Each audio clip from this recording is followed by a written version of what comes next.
Hi, everyone. Welcome back to Stats and Chats. I'm Bella, your host.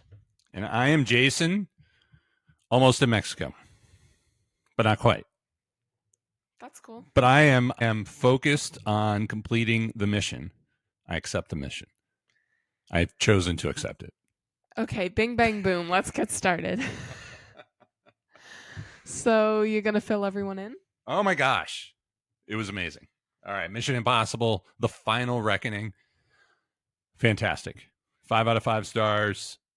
Got to see it Friday.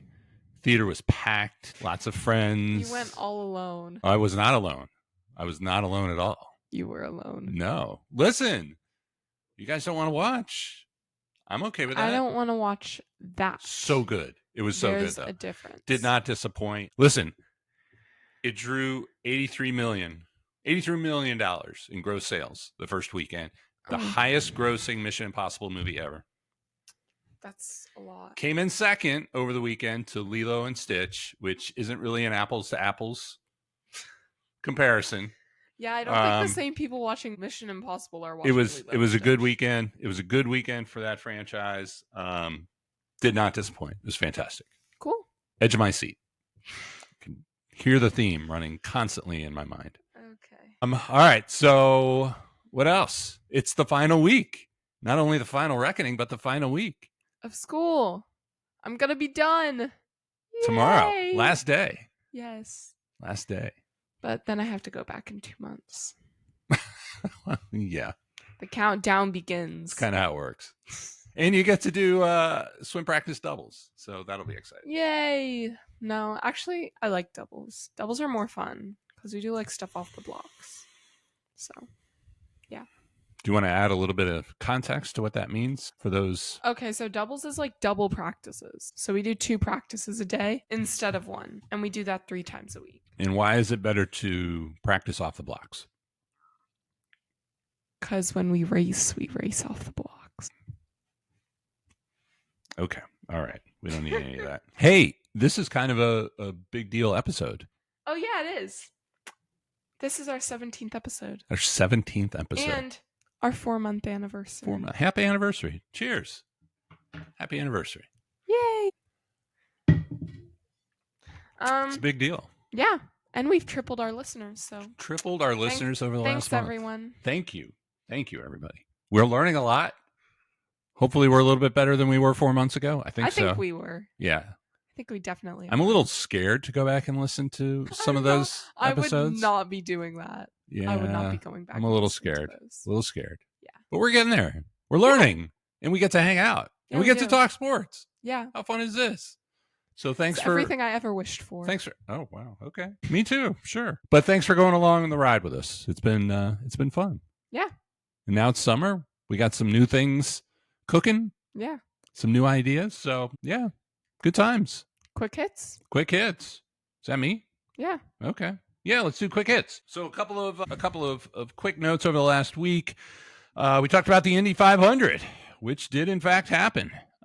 Alex Palou won the Indy 500.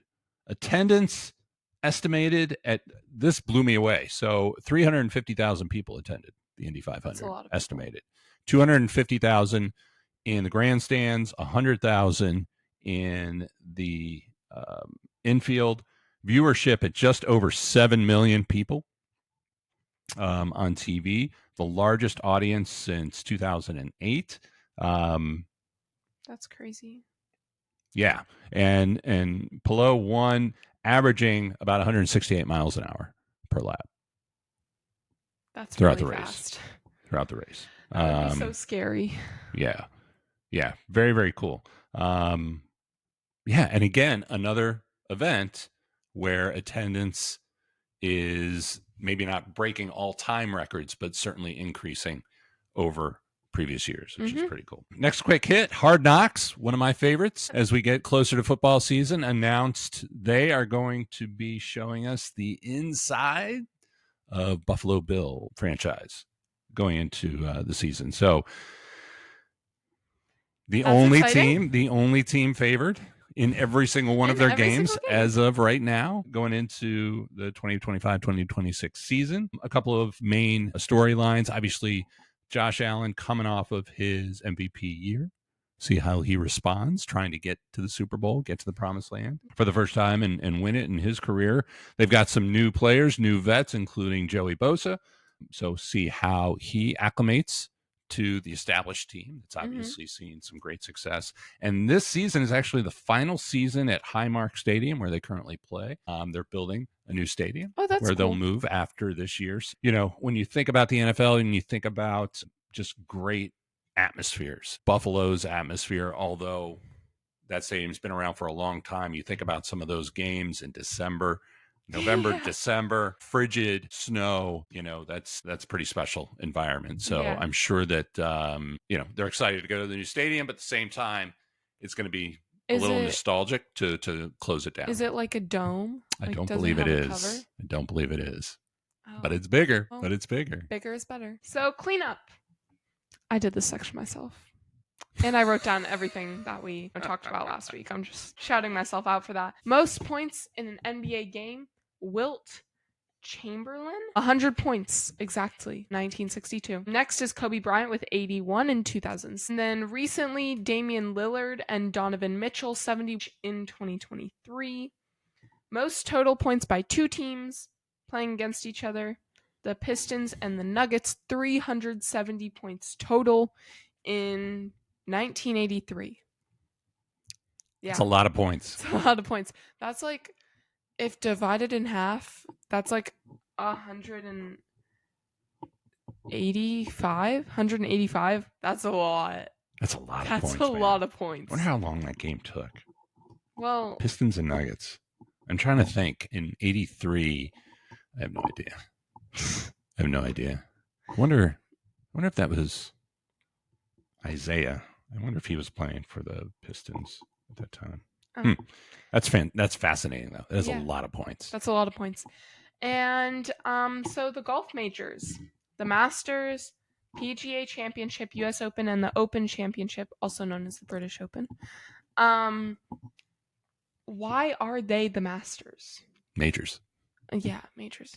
I get them, including the Masters. I get them confused because they both start with an M. They do. But the majors. Why are they the majors? Because they have a lot of prestige and they're known for their difficulty. So they're like more difficult than a lot of the other courses. And major golf organizations like PGA, USGA, and RNA, they like recognize them as the majors. So the course has to be like recognized by like an organization or something to be a major. And then also they offer more world ranking points than any of the other like opens tournaments or championships or tournaments to the winners, and more prize money. So that's like why they're the majors, because they're just like bigger. It's very cool. All in all. So yeah. Very cool. It's interesting. A lot of countries have opens. Yes. The Australian Open, Canadian Open, Irish Open, Scottish Open, South African Open, Italian Open, French Open. 7. It's very cool. You know what I think I might have known, but I learned looking over this information this week. Do you know why they call it an open? No. It's an open because both professionals and amateurs can qualify. So it is open to everybody. Oh, so like if it's like an open swimming event? Like yes, that's exactly any right. Any age can like... It's exactly right. But how do you still qualify by like scoring a certain number? But you don't have to be like professional to do that. Correct. Pretty cool. That is cool. Yeah. Good stuff. Good cleanup. Thank you. Top stories? Yeah. Top story number 1, NHL and NBA playoffs continue. So let's start with the NBA. There's a lot going on. NBA, Pacers versus Knicks. We'll start there. Pacers went into New York, won the first 2 games. Not very good. The first one, dramatic finish, went into overtime. Second one, the Knicks put up a fight, but the Pacers pulled it out. And then the last one, they went back to Indiana. It looked like Indiana might just take this one 4-0. But New York showed a lot of grit, came back from 20 down in the second half, and pulled out the victory. So game 4 is tonight. Both of us picked the Knicks to win this series. Yeah. I still think they might pull it out.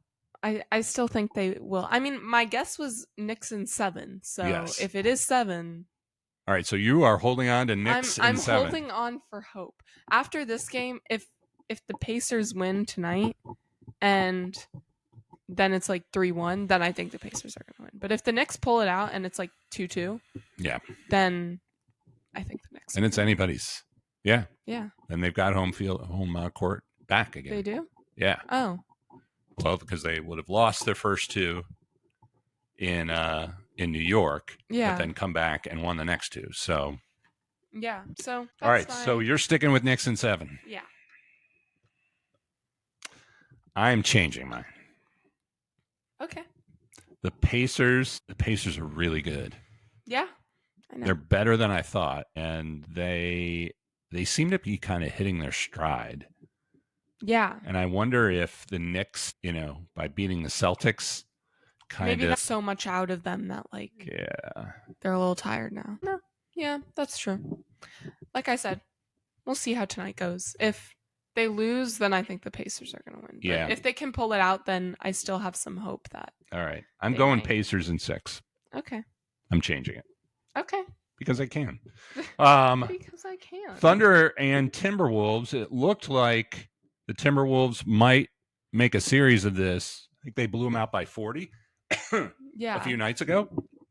But then last night's game, the Thunder came back and took control. Yeah.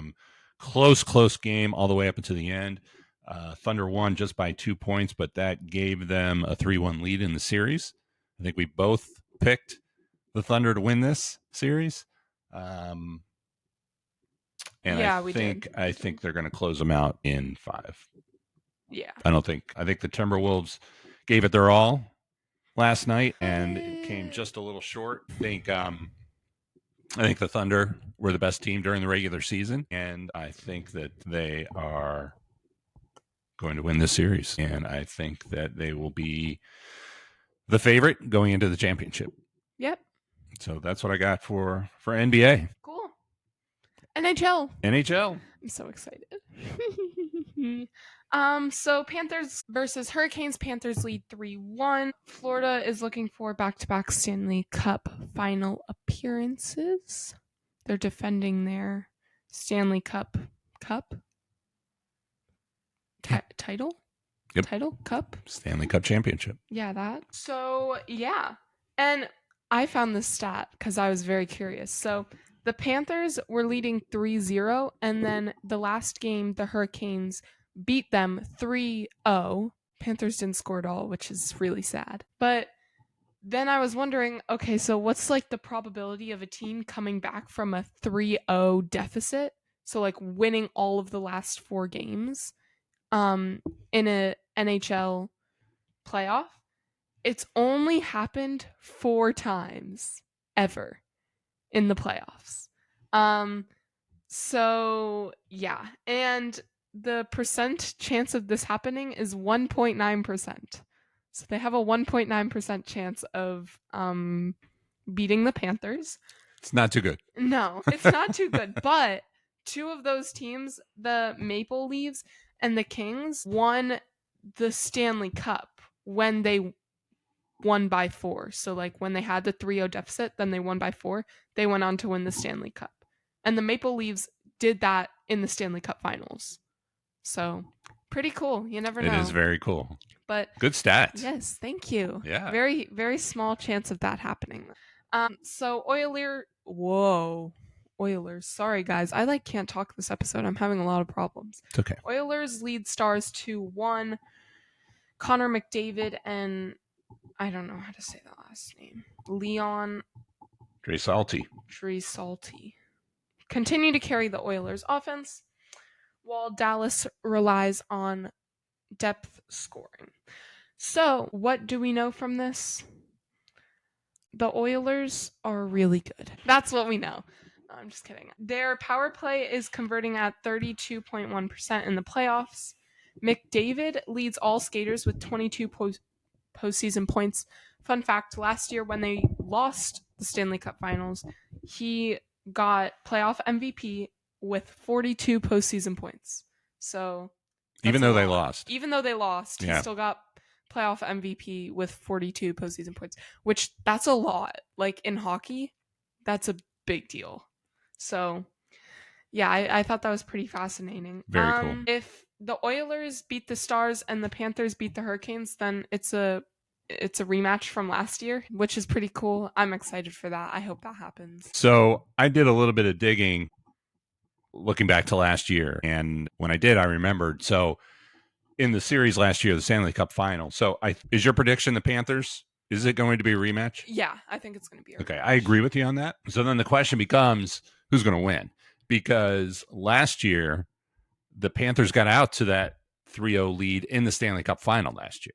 Yeah, and then the Oilers came back and won the next three. And then the Panthers won the last game 2-1.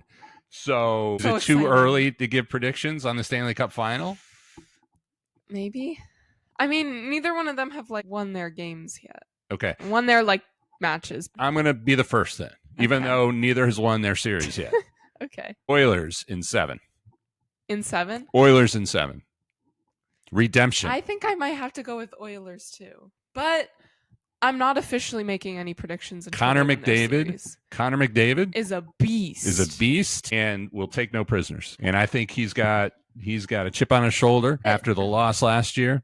But also think about how the Panthers play. I know. I feel like it also low-key depends on the refs though, because sometimes the refs, are they called that in hockey? Yes. They let the Panthers get away with some stuff sometimes. So I also think it kind of depends on the refs, because given the chance, the Panthers will be insanely aggressive. So if the refs let them do that and let them kind of shove the Oilers around a little bit, then I don't think the Oilers are going to win. But if the refs are like, okay, you can't be doing this, and they put them in the box, and then the Oilers have a power play for the entire game because the Panthers are just too aggressive, then I think the Oilers are going to win. So Oilers in 7. Okay. That's it. I'm the first. Okay. Write it down. You do you. I wrote it down. You do you, buddy boo. Okay. Okay. Moving on to WNBA. Aces 2 right now. Asia Wilson averaging 22.7 points per game, 12.7 rebounds per game. Caitlin Clark averaging 19 points per game, 6 rebounds per game, and 9.3 assists per game. So, yeah, Caitlin Clark just suffered a quad injury, will be out for 2 weeks minimum, missing at least 4 games, which is not very good for her team, which is trying to make the playoffs. So, yeah, her reevaluation is on June 9th. This isn't necessarily the date that she's going to come back and play, but she's going to be reevaluated to see if she can play. This, fun fact, this is the first time she will miss a game in her college and WNBA career. Kind of crazy. She's never missed a game. She's like Cal Ripken. I don't know who that is. Oh my gosh. Yes, you do. His bat's hanging in my office. Well, I do. Never mind. Sorry. The name is kind of... It hurt my heart a little, but it's okay. I'm sorry. Cal, like the school. Yes, like the school. Cal. They have a really good swim team. I know they do. Yeah. They do. Top 5. Yeah. So yeah, Caitlin Clark was limited in the preseason already because of a leg injury, so we don't know if this is related to that and it kind of got worse. Yep. Or if this is just a totally different injury that hasn't really been said to the press at all. But if there was a time for her to be injured, it would be now and not later. Yeah. Because that's fair. It's still early in the season, so they could recover from that. Just depends on how long she's out for. But this would definitely be the time for her to be injured. Yeah. If she was going to be injured. Come back strong. Yeah. But I think this is really going to show the depth of, I was about to say Iowa. She does not play for Iowa anymore. No, she doesn't. Indiana, right? Indiana Fever. I second guess myself after saying Iowa. But this is going to really test the depth that they have on their team and can they play without her, because obviously she's not scoring the most points per game out of anybody, while she is still scoring a lot, that's not necessarily her strong. Like, in my opinion, I think her being able to assist is also one of her strongest characteristics, not just the fact that she can score threes from half court. So I'm kind of curious to see how they'll like hold up without her. Yep. Especially because having like the assists are so important. Yes. To like the other players. Yes. So yeah, it makes me kind of curious. It'll be interesting. Yeah. I mean, definitely a test, an early test. Yeah. I think they're 2-2 as of right now. Yeah, they are. So we'll see. I am also curious about ratings and You're attendance. Always curious about I'm always curious. So we know that attendance is up 24% over last year already this season. You know, it's 2 weeks, so it's not that long if it's only 2 weeks. Yeah. But I think there's no question that attendance, in-game attendance at the games that she was going to play, especially not at home, and I'm not sure what those are. Have to go look. Yeah. Got to believe that that's going to be down a little bit. The TV ratings for the nationally televised games over the next couple of weeks, I will be curious if those ratings go down or not. Okay. Can I say something? You can always say something. Thank you. Yeah. So I kind of agree with you, but at the same time I don't, because if you remember last week, what's her name? She played for LSU. I'm blanking on her name. Yeah. Okay.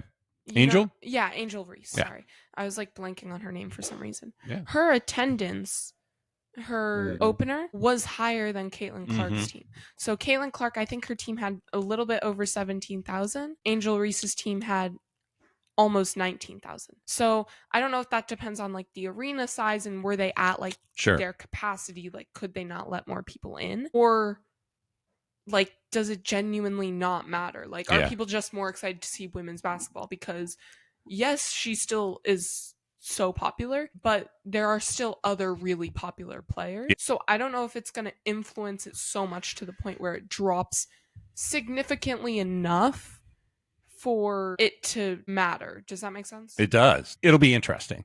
Because then you also have like Paige Beckers and you have like Angel Reese. Yeah, and the draft just happened. Like it's still like early in the season. Asia. Yeah. So I don't know. Yeah. It's 2 weeks. Yeah, it's 2 weeks. So like we'll see. And it's also like right now. So like did people already buy their tickets? Like right. If they already bought their tickets, they're not gonna not show up, you know? Yeah. So Yeah. I would be curious. Yeah. I hope it sustains the growth that it's already seen so far this season. Yeah, definitely. And I think there's a good chance that it will. I think if it was longer, it might not. But if it's short, stay short. It's only 2 weeks. So like I think if it was like the whole season, I think definitely it would go down. But it's only 2 weeks. Yeah. So and because it just happened, people that already bought their tickets already like are planning to go to the games. They're not gonna not show up, you know. Well, we'll keep an eye on it. Yeah. All right. Next top story. Major League Baseball. We are wrapping up. We are past Memorial Day. Fun fact, 64% of the division leaders at Memorial Day, end up winning their divisions. 64%. That's cool. Yeah. So it is officially time to start looking at the standings and taking them seriously. So top team so far, you got the Phillies at 34-19, Yankees at 33-20, Tigers at 35-20, Dodgers at 33-20-21, leading their divisions. Dodgers and Cubs leading in batting average at 263. Yankees with 86 home runs lead the MLB. The Cubs leading in RBIs with 316, and the Mets leading baseball in ERA with a 278. So what's RBI again? Runs batted in. Oh. Runs batted in. I can never rember that one. I feel like I ask you this every single week. It's a good one. The Cubs have two of the top leaders in Major League Baseball, actually. So those are the team leaders in baseball so far. Some of the top players, Aaron Judge, still batting .397, just torrid pace. With 18 home runs. Shohei Ohtani with 19 home runs leads baseball. Seiya Suzuki and PCA, Pete Crow Armstrong, tied with, Suzuki has 49 RBIs. Armstrong 48 RBIs, both from your Chicago Cubs. Max Fried leading Major League Baseball with a 1.29 ERA, and Zach Wheeler leads the league with 9 quality starts through Memorial Day. So some great individual performances, some great team performances. Very excited. Very excited about the Cubbies. I'm very excited about the Cubbies. Really, really strong so far. Pete Crow Armstrong, great performance over the weekend, including a grand slam. Yeah. Here we go. The dog days of summer with the boys of summer, and we will see where we go. But yeah, some exciting storylines thus far this season. Cool. Yeah. So moving on to the international spotlight. This is going to be fun. Yeah. Like this is our third top story, and it's like international. Yeah. All things international. Yes, for real. So first up, we have the Premier League. Liverpool wins title with 84 points. Arsenal comes in second with 74, and Man City third with 71. So Liverpool won after having a draw. Sorry, I was trying to figure out how to phrase that. Having a draw with Crystal Palace 1-1 on Sunday. Arsenal finished second for the third year in a row. Their 14 draws this season contributed to them finishing 10 points behind Liverpool. And it was Man City's 15th successive win over Fulham, the longest winning run of one club beating another in the history of England's top 4 tiers. So basically, they've beaten this team 15 years in a row, which is really sad. Well, good for them, though. Good for them. We like Man City. Consistency. So. Yeah. But they got third by 3 points. So that's pretty good. It's exciting. Yeah. Makes me want to go back. Yeah. Me too.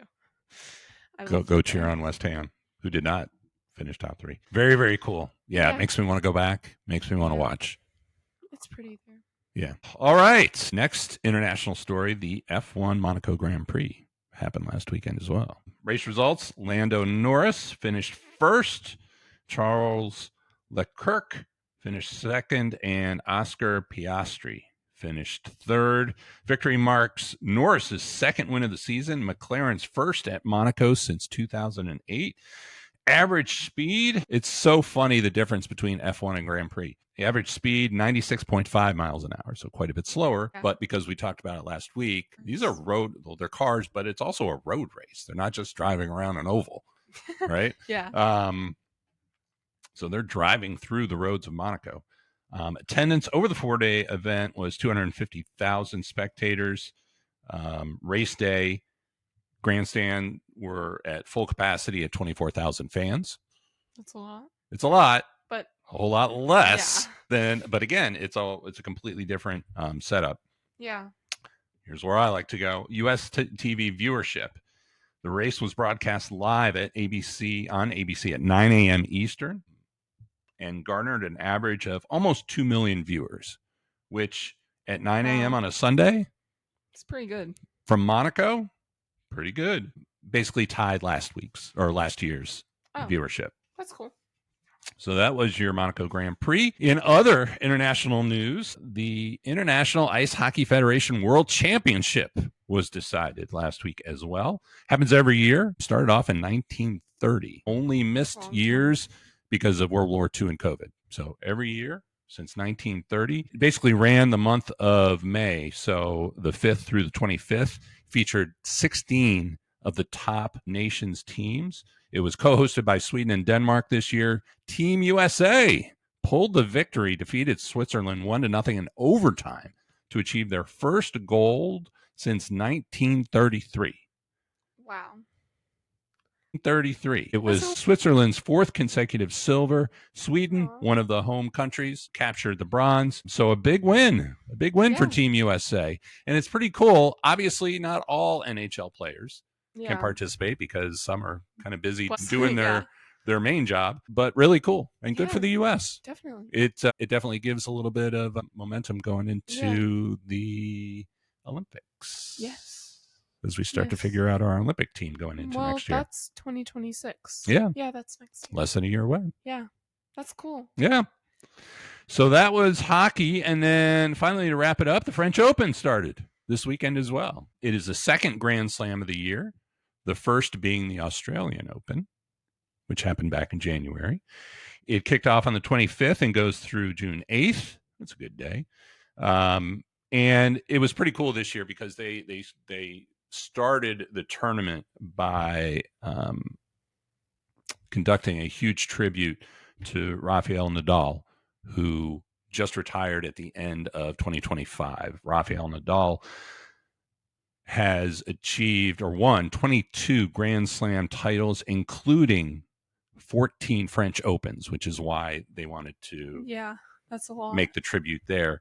14 French Opens is the record for the most single tournament championships at any single Grand Slam by any tennis player. Wow. 14.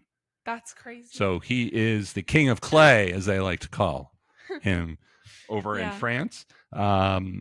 Along with the 14 French Opens, he captured 4 U.S. Open titles, 2 Wimbledons, 2 Australian Opens, along with gold medals in 2008 and 2016. So good for him. Tournament's off to a good start. We'll keep an eye on that as it moves forward as well. Do you know, this is going to go for cleanup next week, how their Grand Slams, are there other like big tennis tournaments? There are. Like how there are. That's going to need to be cleanup because I'm not sure. There are others. Or are those just like the top 4? They are considered the 4 ingredients to the Grand Slam, but I don't know why. I do know that 2 out of 4 are played on hard court, which is similar to the traditional courts. Well, is that like concrete? Concrete, asphalt, and then one of them is played on grass. I feel like that would be so weird. It is the fastest. What do you mean? It's the fastest surface. It is? It is. Kind of weird. Yeah. I wouldn't think that because I feel like it would have a lot of resistance. And clay. Well, yeah, I know is the French Open and that's the slowest. That's weird. Yeah. So Australian and U.S. are hard court. So French is clay. Wimbledon do you think is. It's easier to win on. I think clay. I think different games, like different strengths. Yeah. Make it easier for somebody to win on a different type of court, right? Because like clay, if you can win on a serve like easily, you don't, you don't run as much. So yeah. Interesting. Yeah, it's not quite as fast. Yeah. But like grass, if it would be kind of harder because if you run faster, then you can hit the ball, which would keep it going like in between the 2 people. Yeah. So it's interesting. Yeah. It's cool to think about. Yeah. So that's your international sports update. Yes. So what we're watching this week, obviously NBA and NHL playoffs, MLB Yankees versus Dodgers, World Series rematch. Yeah, Cubs versus Reds. Second weekend in a row. Yes. Cubs took 2 out of 3 last weekend. WNBA Lynx versus Mercury. French Open continues, obviously. Mm-hmm. And then coming in June, little teaser, NFL training camps. Yay! Canadian Grand Prix, US Open, FIFA Club World Cup. I thought that said World Cup. I was like, the World Cup is not this year. Club World Cup. So, yeah. Pretty cool. Another little tease. We have a special guest coming soon. I'm so excited. We do. Just a couple of weeks. Yeah, just a couple of weeks. So, pay close attention. Like, follow, comment, leave a review, watch, listen on Spotify, Apple Podcasts, YouTube. We have videos on TikTok, Instagram, YouTube. Yeah. I think you hit it all. All the things. And you're doing it. So all thank you. Good things if you're listening at this point. Triple the number of listeners. Yes. And great engagement on socials. So keep it coming, please. We're having fun. And we want you guys to have fun with us. So thank you for listening. Thank you. And engaging. Bye. Bye.